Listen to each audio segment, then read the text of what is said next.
السلام علیکم. ہم ناول سٹارٹ کرتے ہیں حالم، جس کی نیکسٹ ایپیسوڈ ہم سٹارٹ کر رہے ہیں. اگلا 1 گھنٹہ وہ غائب دماغی کے کیفیت میں اسٹریٹ پہ آگے پیچھے پھرتی رہی تھی. کبھی کسی بینچ پہ جا بیٹھتی، کبھی کسی دکان کے اندر، کبھی سڑک کنارے سر جھکائے چلنے لگتی، کبھی گھنٹہ گھر کے سامنے کھڑی کی سوئیوں کو کوسنے لگتی. اس کا ذہن بالکل معاف ہو چکا تھا. نہ وہ کچھ سوچ پا رہی تھی، نہ سمجھ پا رہی تھی. جب اس کا ذہن بیدار ہونے لگا تو اس نے خود کو کافی شاپ میں بیٹھے پایا. جانے کب وہ اندر آئی تھی اور کافی منگوائی تھی. بالآخر اس کے حواس کام کرنے لگے تھے. وہ تیزی سے اٹھی اور کاؤنٹر تک گئی. میں آپ کا کمپیوٹر استعمال کر سکتی ہوں پلیز تھوڑی دیر کے لیے؟ اس کے انداز میں اتنی شدید لجاجت تھی کہ بارسٹا نے فوراً اسے ایک لیپ ٹاپ اس کی میز پہ رکھ دیا. وہ وہاں بیٹھی کچھ دیر اسکرین کو تکتی رہی. اسے کیا معلوم کرنا تھا؟ اسے معلوم نہ تھا. 22 جنوری 2017. کیا فاتح اور ایڈم 6 سال پہلے اس تاریخ میں جدید دنیا میں واپس پہنچ گئے تھے؟ 22 جنوری کو جو بھی ہوا ہوگا اس کی خبر اگلے روز کے اخبار میں چھپی ہوگی. اس نے اپنی خون سے سرخ انگلیوں سے ٹائپ کیا. 23 جنوری 2017. تالیہ نے اس تاریخ کا آن لائن اخبار کھولا. وان فاتح زخمی حالت میں جونکر اسٹریٹ کے کنارے پائے گئے. وان فاتح ہسپتال میں داخل. ان کی حالت تشویشناک ہے. حملہ آور کافی وقت پتہ نہیں چل سکا. وان فاتح 6 روز بعد ہسپتال سے ڈسچارج کر دی گیا. اب وہ روبہ صحت ہے. وہ لبوں پہ ہاتھ رکھے بے یقینی سے پڑھ رہی تھی. اس نے ایک دفعہ پھر بار ٹینڈر کو بلایا. وہ فوراً چلا آیا. میں کافی عرصے بعد ملائیشیا آئی ہوں. اب کہ وہ قدرے سنبھل کے پوچھنے لگی. وان فاتح وزیر اعظم کب بنے تھے؟ پہلی دفعہ یا دوسری دفعہ؟ وہ احتیاط سے پوچھنے لگا. اوہ، وہ دوسری دفعہ وزیر اعظم بن رہے ہیں؟ جی میم. پہلی دفعہ 2017 کے جون میں اور دوسری دفعہ پچھلے برس 2022 کے جون میں. وہ پچھلے 5.5 سال سے ہمارے پرائم منسٹر ہیں. وہ ٹکر اسے دیکھنے لگی. اب کیا پوچھے؟ آپ کہاں سے آئی ہیں؟ امریکہ سے. اچھا مجھے بتاؤ، تم نے ایڈم بن محمد کا نام سنا ہے؟ وہ ایک رپورٹر ہوتا تھا جس نے ہانگ کانگ پیپرز والا Adam bin Muhammad. Anchor person? Adam bin Muhammad anchor person. اس نے دوبارہ سے لبوں پہ انگلیاں رکھ دیں. آنکھیں بھیگنے لگی تھیں. ایڈم بن محمد اینکر بن گیا؟ جی. وہ ملائیشیا کا معروف اینکر ہے. بارسٹا فخر سے امریکی سیاح کو بتانے لگا. اس کی تو 4-5 بیسٹ سیلر کتابیں بھی ہیں اور وہ ایک پرائم ٹائم ٹاک شو کا اینکر پرسن ہے. وہ ہانگ کانگ پیپرز کی وجہ سے مشہور ہوا تھا لیکن اسے پرائز نہیں ملا. جونو پرائز آخر میں گوروں کو مل جاتا ہے. اس پہ ایک زمانے میں قاتلانہ حملے ہوتے تھے. وہ تو پرانی بات ہے. اب تو وہ سٹار اینکر ہے. اسے کون کچھ کہہ سکتا ہے؟ خود پرائم منسٹر بھی نہیں. آپ کو کچھ اور چاہیے؟ ہوں. اس نے دائیں بائیں گردن ہلائی. مجھے اب اور کیا چاہیے ہوگا؟ وہ واپس اسکرین کی طرف متوجہ ہوئی. ایڈم کا نام کپاتی انگلیوں سے ٹائپ کیا. سوٹ میں ملبوس مسکراتا ہوا ایڈم بن محمد. وہ اب سیلیبریٹی رپورٹر سے کہیں آگے بڑھ چکا تھا. وہ دنیا گھومنے والا، محلوں میں اٹھنے بیٹھنے والا، ایوارڈز اور انعامات جیتنے والا ایڈم بن محمد تھا. اس کا لباس قیمتی تھا. اس کا گھر شاہانہ تھا. اس کی کلاس مختلف ہو چکی تھی. وہ اپنی زندگی میں کامیاب ہو چکا تھا. اس نے اسکرین فولڈ کر دی. دماغ ایک دفعہ پھر سے معاف ہونے لگا. نظریں اوپر ٹی وی اسکرین کی طرف اٹھی تو وزیر اعظم وان فاتح پھر سے دکھائی دینے لگا. اب کی خبر مختلف تھی. یہ اگلا بلیٹن تھا. وہ بس ٹکر اسے دیکھے گئی. وہ پہلے سے زیادہ باوقار لگتا تھا. گرے سوٹ میں ملبوس روسٹرم پہ کھڑا تقریر کر رہا تھا. وہی اعتماد، وہی بے نیازی، وہی حکمرانی کا انداز. تالیہ نے سر میز پہ گرا دیا. یہ سب غیر حقیقی تھا. اس کا دماغ مزید کچھ قبول کرنے سے انکاری تھا. وقت نے اس کو بہت بڑی سزا دی تھی، بلکہ ان تینوں کو ایک دوسرے سے چھین کے ان تینوں کو ادھورا کر دیا تھا. ابھی چند لمحے پہلے وہ تالیہ کے ساتھ تھے اور اب سب بدل چکا تھا. وہ دونوں بہت آگے نکل چکے تھے. اور وہ کہاں تھی؟ اس نے کرنٹ کھا کے سر اٹھایا. 1 منٹ. تالیہ مراد کہاں تھی؟ اس نے تیزی سے اسکرین کھولی پھر جلدی ٹائپ کرنے لگی. تالیہ بنت مراد. خبریں سامنے آنے لگی. ایک کے بعد ایک صفحہ کھلنے لگا. 2017 کے آغاز میں اسرا محمود کے قتل کے بعد روپوش ہونے والی مفرور ملزمہ تالیہ مراد ابھی تک نہیں ملی تھی.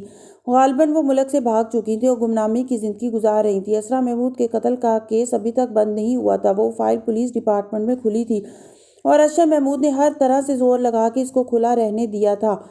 تالیہ مراد آج بھی ایک مفرور ملزمہ تھی. ایک بات وہ جانتی تھی، ملائیشیا کے قانون میں کرمنل کیس کا کوئی قانون میعاد سماعت نہ تھا. اس قانون کے تحت ایک مقررہ مدت گزرنے کے بعد اگر مجرم پکڑا نہ جائے تو کیس بند ہو جاتا ہے اور مجرم بعد میں آ جائے تب بھی اس پہ مقدمہ نہیں چلتا. مگر ملائیشیا میں قتل کے کیس پر کوئی قانون میعاد سماعت لاگو نہیں ہوتا تھا. اگر مجرم 6 سال بعد بھی آئے تو وہ مجرم ہی ہوگا. تالیہ کی زندگی کے دونوں ستون آگے بڑھ چکے تھے اور وہ دونوں اپنے اپنے خواب پا چکے تھے، مگر 6 سال گزرنے کے بعد بھی تالیہ مراد ایک مفرور ملزمہ تھی اور پولیس آج بھی اس کی تلاش میں تھی۔ بارستا نے گاہک کو آرڈر تھماتے ہوئے گردن موڑ کے اس گمسم سی لڑکی کو دیکھنا چاہا تو ٹھٹک گیا۔ کافی کا کپ انچھوا رکھا تھا، لیپ ٹاپ بند پڑا تھا اور کرسی خالی تھی۔ اسے علم بھی نہ ہوا وہ لڑکی جانے کب وہاں سے نکلی اور جونکر اسٹریٹ کے ہجوم میں گم ہو گئی، بنا کسی چاپ کے، بنا کسی آواز کے۔ اس کی بند آنکھوں کے باہر صرف اندھیرا تھا، ذہن کا پردہ کسی بھی خواب سے خالی تھا۔ کھڑکی کے باہر کسی کار کا ہارن سنائی دیا تو وہ ایک جھٹکے سے اٹھی، پھر ارد گرد دیکھا۔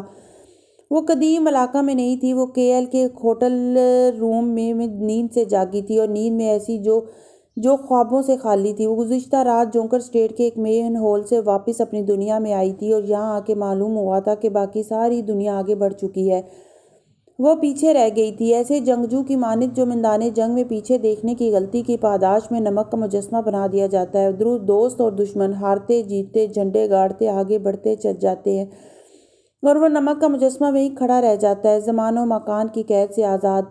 6 سال! وقت نے میرے 6 سال چھین لیے۔ اس نے تنفر سے کھڑکی کے پار دیکھا جہاں نئے دن کا سورج طلوع ہو رہا تھا۔ لوگ کہتے تھے وقت سب سے بڑا مسیحا ہوتا ہے، وقت زخم منمل کر دیتا ہے، وقت یہ وقت وہ، لیکن کوئی تالیہ بنت مراد سے پوچھتا تو وہ کہتی کہ وقت قطعاً مہربان نہیں تھا، بلکہ وقت سے زیادہ ظالم کوئی نہیں تھا۔ وہ قدیم علاقہ سے جدید دنیا میں صرف ایک پوٹلی کے ساتھ آئی تھی جس میں چند زیورات تھے یا سونے کے سکے۔ جدید زمانے کی کرنسی اس کے پاس نہ تھی، لیکن اسے اپنے چند کریڈٹ کارڈز کے نمبرز یاد تھے۔ رات جب اس نے انہیں استعمال کرنا چاہا تو وہ کام نہیں کر رہے تھے، شاید ایکسپائر ہو گئے تھے۔ پھر اس نے وہی کیا جو اسے کرنا آتا تھا، بس اسٹیشن پہ کسی کے پرس میں ہاتھ ڈالا تو کسی کا بٹوا دھیرے سے نکالا۔ آج کوئی اس کو مورل الزام نہیں ٹھہرا سکتا تھا، آج اسے کسی نہ کسی طرح سروائیو کرنا تھا۔ رات کے تیسرے پہر وہ کے ایل پہنچی، شہر کی فصیل ہو یا بس اسٹاپ، کہیں کوئی تالیہ مراد کی طاق میں نہ بیٹھا ہو۔ 6 سال بعد نہ اس کے پولیس کو مطلوب والے پوسٹر وہاں تھے، نہ کسی کو وہ یاد تھی۔ پچھلی دفعہ فاتح اسے بھولا تھا، اس دفعہ ساری دنیا اسے بھول گئی تھی۔ کے ایل پہنچ کے وہ اپنی اسٹریٹ میں پہنچی تو اسے دھکا سا لگا۔ حالم کا بنگلہ وہاں نہیں تھا، اس کی گرفتاری کے وقت حکومت نے اس کے اثاثے ضبط کر لیے تھے۔ بعد میں قانونی یا غیر قانونی طور پہ اس کے گھر کو غالباً سرکاری املاک شمار کر کے اس کو منہدم کر دیا گیا تھا، کیونکہ اب وہاں ایک سرکاری دفتر بنا تھا۔ اس کا گھر اس کا نہیں رہا تھا۔ وقت نے اس کے ساتھ بہت ناانصافی کی تھی۔ پہلی رات ایک فرضی نام کے ساتھ ہوٹل میں گزاری۔ صبح وہ نیچے ریسیپشن پہ آئی تو ریسیپشن نے مسکرا کے اسے سلام کیا، وہ بھی مسکرا دی۔ سیاہ بالوں کی پونی میں باندھے، آنکھوں پہ چشمہ لگائے، وہ سفید ٹراؤزر پہ گھٹنوں تک آتا سیاہ کوٹ پہنے ہوئے تھی۔ وہ ریسیپشن سے آنکھ نہیں ملا رہی تھی، مگر تھوڑی دیر بعد اسے احساس ہوا کہ کوئی اسے نہیں پہچانتا تھا، کسی کو اس میں دلچسپی نہ تھی۔ تالیہ ہوٹل سے باہر نکلی اور ٹیکسی میں بیٹھی۔ اسے آج شام شہر میں مختلف جگہوں پہ چھپائے اپنے گو بیگز ڈھونڈنے تھے، کرنسی، پاسپورٹ، چند ضروری چیزیں جو برے وقت میں کام آنی تھی، اور برا وقت آن پہنچا تھا۔ سڑک پہ بھاگتی ٹریفک، گاڑیوں کا شور، بہت تیزی سے چلتی دنیا، ہر شے اس کے اندر عجیب سا خوف پیدا کر رہی تھی۔ ریلوے اسٹیشن کا لاکر خالی تھا، اتنے برس گزر جانے کے بعد اس کا گو بیگ وہاں کیسے ہو سکتا تھا؟ دوسری منزل ایک بینک اکاؤنٹ کا سیف تھا۔ جس آئی ڈی کارڈ پہ اس نے یہ بینک میں یہ سیف لیا تھا، وہ آئی ڈی کارڈ ایک پوسٹ آفس کے لاکر میں چھپا کے رکھا تھا، مگر وہ وہاں گئی تو وہ کارڈ بھی وہاں موجود نہیں تھا۔ انسانوں نے چھپے خزانے کب چھوڑے ہیں، جس کو جہاں موقع ملا ہاتھ صاف کر لیا، اور اب اسے اپنا آخری گو بیگ ڈھونڈنا تھا، اور وہ جانتی تھی وہ وہیں ہوگا جہاں اس نے اسے چھپایا تھا۔ جب رات گہری ہو گئی تو وہ اس قبرستان گئی جہاں اس نے اپنا سب سے قیمتی گو بیگ چھپایا تھا۔ وہ قبر اب بھی ویسی تھی، اس پہ نصب سلیب اسی طرح کھڑا تھا۔ سیاہ ہڈی میں ملبوس تالیہ نے گدال سے قبر کھودنی شروع کی۔ اندر ایک لکڑی کا تابوت تھا جس کے اوپر ہر جگہ مٹی لگی تھی۔ تالیہ نے دھڑکتے دل کے ساتھ ڈھکن ہٹایا، اس کا گو بیگ اندر موجود تھا۔ اس نے تیزی سے زپ کھولی، پاسپورٹ، آئی ڈی، نوٹوں کے بنڈل اور چند سفری دستاویزات، سب کچھ پلاسٹک کی تہوں میں محفوظ تھا۔ تالیہ نے ایک تھکی ہوئی سانس خارج کی اور اندھیر آسمان کو دیکھا۔ اس رات اپنے ہوٹل روم میں بیٹھے اس نے سوچا اسے فاتح سے بات کرنی تھی، ایڈم سے بات کرنی تھی، داتن سے بات کرنی تھی۔ انسان بغیر بات کیے 24 گھنٹے نہیں گزار سکتا، اور اس کو کسی سے ڈھنگ سے بات کیے بنا 30 گھنٹے ہونے کو آئے تھے۔ فاتح، ایڈم، داتن، کسی کا پرانا نمبر اب استعمال میں نہ تھا۔ فاتح کی ای میل ایڈریس پہ ای میل جا کے پلٹ آئی، کیونکہ وہ ایڈریس اب بلاک ہو چکا تھا۔ سیکیورٹی پروٹوکول شاید ایڈم کا ای میل اسے یاد نہ تھا۔ داتن کو اس نے ایک میسج بورڈ پہ پیغام چھوڑا اور پھر پوری رات بار بار اس میسج بورڈ کو چیک کرتی رہی۔ کوئی رد عمل، کوئی جواب، کچھ بھی اس کی طرف نہ آیا۔ رات کے تیسرے پہر تالیہ نے ایک دفعہ پھر وان فاتح کو گوگل کرنا شروع کیا۔ وہ اس کی ہر ویڈیو، ہر تصویر میں اس کے چہرے پہ بے قراری سے کوئی تاثر ڈھونڈنے کی کوشش کر رہی تھی۔ کہیں اس نے تالیہ کا نام لیا ہو، کہیں اس نے کہا ہو کہ وہ اس کو یاد کرتا ہے، لیکن ایسا کچھ نہ تھا۔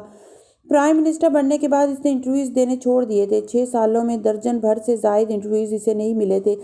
البتہ تقاریر بہت تھیں۔ ان کا وہ کیا کرتی؟ وہ وزیر اعظم تھا، ملک کا سب سے طاقتور آدمی۔ اس تک رسائی ناممکن تھی۔ ایک عام لڑکی بھلا کیسے اس تک کوئی پیغام پہنچا سکتی تھی؟ اس نے ایڈم بن محمد کو سرچ کیا۔ وہ سیلیبریٹی والی زندگی گزار رہا تھا۔ ایوارڈ شوز، انٹرویوز، بک سائننگ، تقاریب، وہ اپنی دنیا میں گم تھا۔ البتہ اس نے شادی نہیں کی تھی۔ ایک انٹرویو میں اینکر نے اس کی وجہ پوچھی تو اس بات پہ اداسی سے مسکرا دیا۔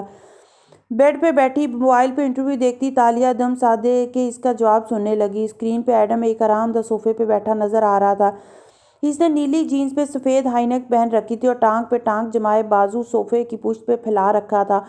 ایڈم کی پشت پہ دیوار پہ کتابوں سے سجے شیلف بنے تھے۔ یہ اس کی اسٹڈی تھی، جس کے وسط میں رکھے اس صوفے پہ ایڈم اور خاتون اینکر آمنے سامنے بیٹھے تھے۔ جب کیمرہ خاتون اینکر کو دکھاتا جو ایڈم سے شادی کے متعلق سوال پوچھ رہی تھی، تو اس کے پیچھے اسٹڈی کا وہ حصہ نظر آتا جہاں اسٹڈی ٹیبل اور اونچی کرسی رکھی تھی۔ میز پہ ٹیبل لیمپ رکھا تھا، پین ہولڈر، چند ترتیب سے رکھی کتابیں اور لیپ ٹاپ۔ یہاں بیٹھ کے وہ کتابیں لکھتا ہوگا اور کتابیں پڑھتا ہوگا۔ ساری دنیا سے ہٹ کے وہ اس میز پہ بیٹھا کتابوں میں پناہ ڈھونڈتا ہوگا۔ اوہ پیارا ایڈم بن محمد، وہ اس سے کیسے رابطہ کرے؟ اینکر کی آواز پہ اس کا ارتکاز ٹوٹا۔ آپ نے شادی کیوں نہیں کی، یا پھر کب کرنے کا ارادہ ہے؟ وہ مسکرایا اور ہلکے سے شانے اچکائے۔ کوئی ملا ہی نہیں جس کے بارے میں سوچتا۔ شاید مجھے ابھی تک یہ بھی نہیں معلوم کہ میں لائف پارٹنر میں کیا تلاش کر رہا ہوں۔ گفتگو کا رخ وان فاتح اور موجودہ حکومت کی طرف مڑ گیا تو ایڈم نے ہلکے سے شانے اچکائے۔ پردھان منتری اس سے اچھا پرفارم کر سکتے تھے، اس سے بہتر پالیسیز بنا سکتے تھے، لیکن 5 سالوں میں انہوں نے ڈھنگ سے ایک بل پاس نہیں کروایا۔ کیا اس کی وجہ یہ نہیں ہے کہ ان کے پاس پچھلی حکومت میں واضح عسکریت نہیں تھی؟ چلیں اس دفعہ تو ہے۔ میرے جیسے لوگ اب دیکھنا چاہیں گے کہ اس دفعہ وان فاتح کیا کرتے ہیں۔ اس کے انداز میں اجنبیت اور بے گانگی تھی۔ تالیہ کو عجیب سا احساس ہوا۔ کیا وہ دونوں اب دوست نہیں رہے تھے؟ کیا ایڈم نے فاتح کی مخالفت شروع کر دی تھی؟ ظالم وقت نے ان دونوں کی دوستی کے ساتھ کیا کیا تھا؟ وہ الجھ کے رہ گئی۔ اس نے ایڈم اور فاتح کے نام لکھ کے گوگل کیا تو سامنے ایڈم کے کئی آرٹیکلز کھل گئے جن کی شہ سرخیاں وان فاتح پہ کھلم کھلا تنقید کرتی نظر آتی تھی۔ اس نے موبائل بے دلی سے سائڈ ٹیبل پہ ڈال دیا۔ وہ کس سے بات کرے؟ وان فاتح ایڈم کے علاوہ صرف ذوالکفلی تھا، لیکن جس طرح تالیہ نے اسے دھوکہ دیا تھا وہ اس کے پاس نہیں جا سکتی تھی۔ اس سارے شہر میں اور کون تھا جس سے وہ بات کر سکتی تھی؟ صرف ایک نام تھا جو ذہن میں آتا تھا۔ اسے ایک شخص کا پتہ تلاش کرنا تھا۔ کم از کم یہ کام تھا جو وہ 6 سال بعد بھی کر سکتی تھی۔ KL کے ایک پوش علاقے میں بنے اس گھر کی چھت مخروطی تھی۔ آج صبح کاذب کے طلوع ہونے کے ساتھ ہی تیز بارش ہوئی تھی۔ اس نے مخروطی چھت کے کناروں سے پانی کے قطرے ہنوز ٹپک رہے تھے۔ سامنے پھیلا چھوٹا سا لان ابھی تک گیلا تھا۔ تالیہ نے دروازے پہ لگی بیل بجائی، پھر جیبوں پہ ہاتھ ڈالے کھڑی انتظار کرنے لگی۔ اس نے لمبے رین کوٹ کی ہڈ سر پہ ڈال رکھی تھی اور احتیاط سے ادھر ادھر بھی دیکھتی تھی۔ دفتر دروازہ کھلا اور گھر کا مالک باہر نکلا۔ یس، انہوں نے رسمی انداز میں سامنے کھڑی لڑکی سے پوچھا، پھر ٹھٹک کے رکے۔ آنکھوں کی پتلیاں سکوڑیں۔ بامشکل 2 سیکنڈ لگے تھے انہیں تالیہ مراد کو پہچاننے میں۔ وہ چند لمحے کچھ بول نہ سکے۔ تالیہ مراد؟ جی پراسیکیوٹر احمد نظام، میں تالیہ ہوں۔ لانگ ٹائم، ہاں۔ وہ آزردگی سے مسکرائی۔ احمد نظام پہلے سے زیادہ بوڑھے اور دبلے ہو گئے تھے۔ کتنی ہی دیر تحیر سے اسے دیکھتے رہے، پھر سر جھٹکا۔ میں اب پراسیکیوٹر نہیں ہوں۔ جانتی ہوں آپ ریٹائر ہو چکے ہیں، ایک پرائیویٹ وکیل کی حیثیت سے کام کرتے ہیں اور ان 6 سالوں میں آپ نے 3 گھر بدلے ہیں، اس لیے پتہ معلوم کرنے میں مجھے پورا دن لگا۔ اندر آ سکتی ہوں؟ انہوں نے بنا پلکے جھپکے اسے دیکھتے ہوئے راستہ چھوڑ دیا۔ کیا یہ لڑکی واقعی وہی تالیہ تھی؟ آج بھی ویسی ہی تھی؟ نہ اس کی صورت بدلی تھی نہ انداز، مگر نہیں، وہ خوفزدہ تھی۔ اس کو اپنے سٹنگ روم میں بٹھا کے اس کے سامنے بیٹھتے ہوئے احمد نظام نے سوچا۔ وہ چوکنی سی بار بار اطراف میں دیکھتی تھی۔ کمرے میں نیم اندھیرا تھا۔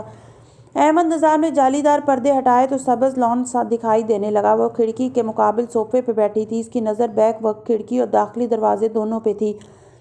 اتنے سال بعد کیسے آئی آپ تالیہ؟ بس یوں سمجھے کہ وقت میں نے میرے ساتھ بہت شفاق ثابت ہوا ہے۔ تالیہ نے بھیگی ہوئی ہڈ پیچھے ڈالی اور چہرے پہ آتی لٹے کان کے پیچھے اڑسی اور اداس اور مضطرب لگتی تھی۔ اتنے سال کہاں رہی آپ؟ جانتی تھی آپ کا پہلا سوال یہی ہوگا۔ ہر